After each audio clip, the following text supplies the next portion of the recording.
Mirasee.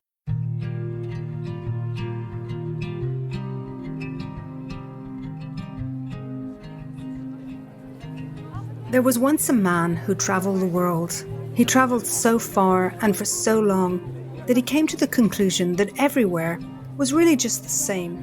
I mean, different countries had different languages, but basically people were just people and every place was basically the same. That is, until he came to this place. As he came towards this town, he passed by a field. At first he thought it was a graveyard because he saw stones all laid out across the field. He went in and began to walk around, and that's when he noticed that every stone had a name. But under the name was written something quite strange. It was a number, or perhaps a date, but it was expressed in years, months, weeks, days, hours, and sometimes even minutes. So for example, he passed by one stone, and under the name was written 3 years, 10 months, 2 weeks, 6 days, 9 hours, and 37 minutes. It was the same on all of the stones across the field.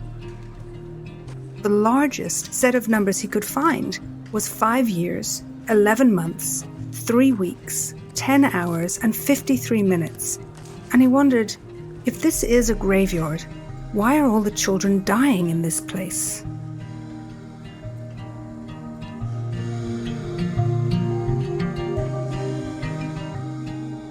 Hi, I'm Lisa Bloom, the Story Coach, and you're listening to Once Upon a Business. In each episode, we explore a story, a fairy tale, folk tale, or traditional story, so that we can discover the amazing lessons relevant for business and for entrepreneurs.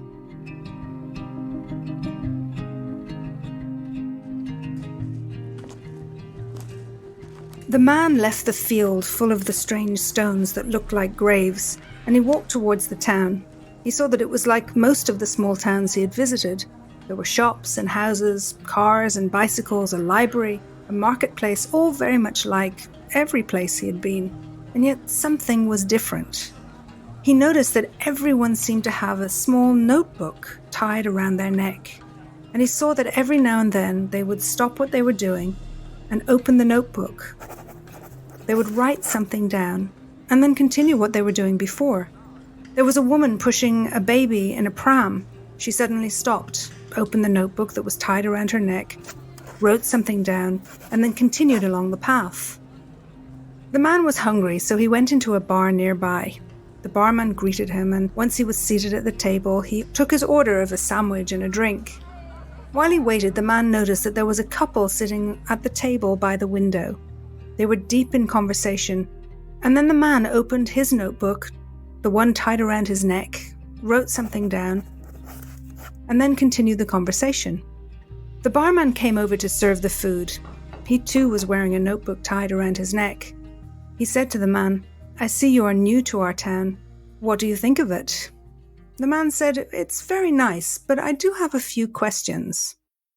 When I was approaching the town, I noticed a field, and I wondered what it was. The numbers on the stones seem so unusual to me.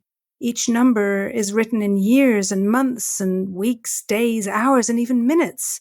Is that a graveyard? And now that I'm here in your town, I notice that you all wear these notebooks. What are they? And what are you writing down?" The barman smiled and said, "You're very observant. You see, in this town, when a child is old enough, we give them a notebook, which they wear for their entire life. The notebook is so that when we experience meaningful moments, we write down what it was and how long it lasted. We do this for all our lives. And so when a person dies in this town, well, we bury them in that field you saw, and we put a stone on their grave with their name on it. But we don't write down the day they were born and the day they died. Instead, we open their notebook. We add up all their meaningful moments, and then we get to a number that's written in years and months and weeks and days and hours and sometimes even minutes. Because in this town, meaningful moments is how we measure life. And this is that town, and these are those moments."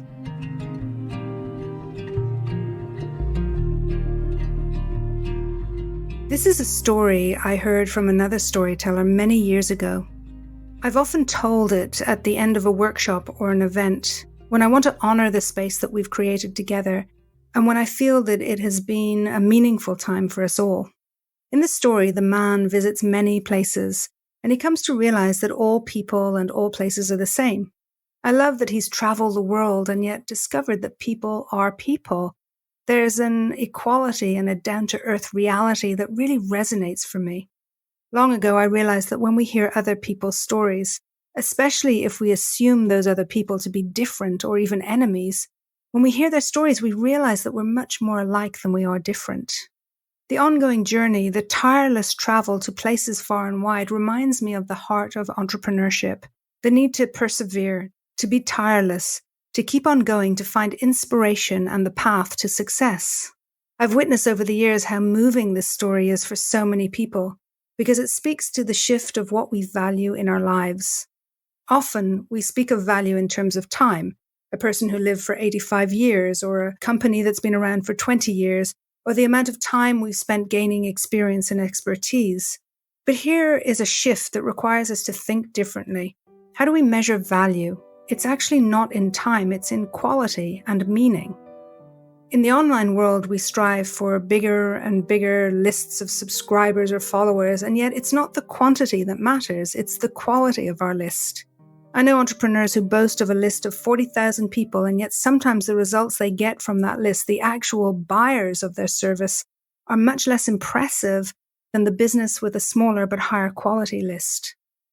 This story reminds us that we need to think about meaning more often, and not just think about it, but take note of it and begin to measure our lives and our work according to it.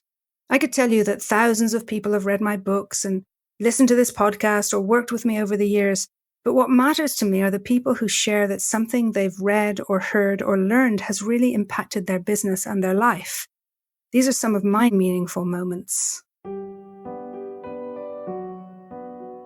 It's interesting that the children are given their notebooks when they are old enough, at a certain age. At first, I thought that this means that it's when they can write, but perhaps it's more connected to something else. You see, children naturally live in the moment for the most part. And then as we grow up, we lose this ability to be fully present and instead are living in the past or in the future. The notebooks are a reminder to be present to every moment so that they can identify and record the meaningful moments. It reminds me of when years ago my coach told me that if I wanted to build a following, I would need to write a story every week, not just once a month as I was doing. My immediate reaction was that my life is not that interesting and how would I find a story every week?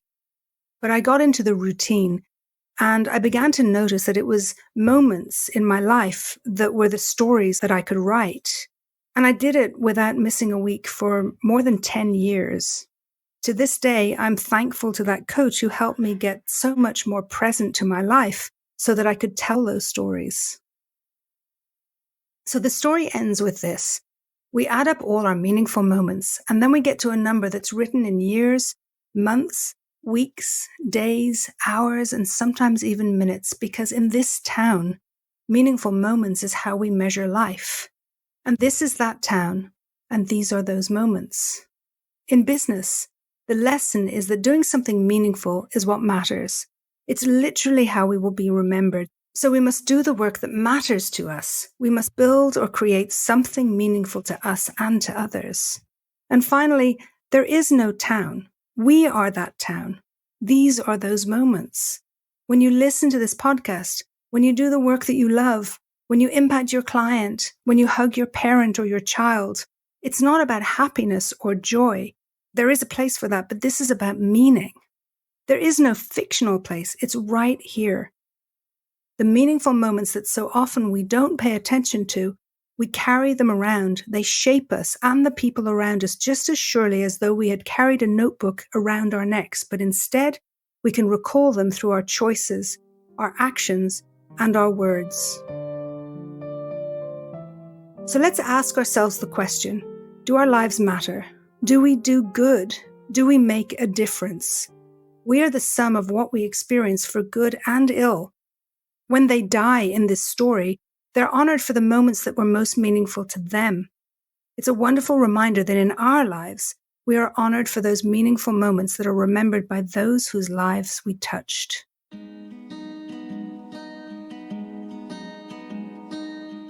I'm Lisa Bloom, and you've been listening to Once Upon a Business. You can find out more about me at story-coach.com. That's story-coach.com. Once Upon a Business is part of the Mirasee FM podcast network, which also includes such shows as Just Between Coaches and Course Lab. This episode of Once Upon a Business was produced by Cynthia Lamb. Jeff Govertson and Melissa Deal assembled the episode. Danny Inney is our executive producer. Post-production was by Post Office Sound. So you don't miss the episodes that are coming up on Once Upon a Business, please follow us on Apple Podcasts, Spotify, or wherever you're listening right now. And if you like the show, please leave us a starred review. It really does help us out. Thank you. We'll see you next time.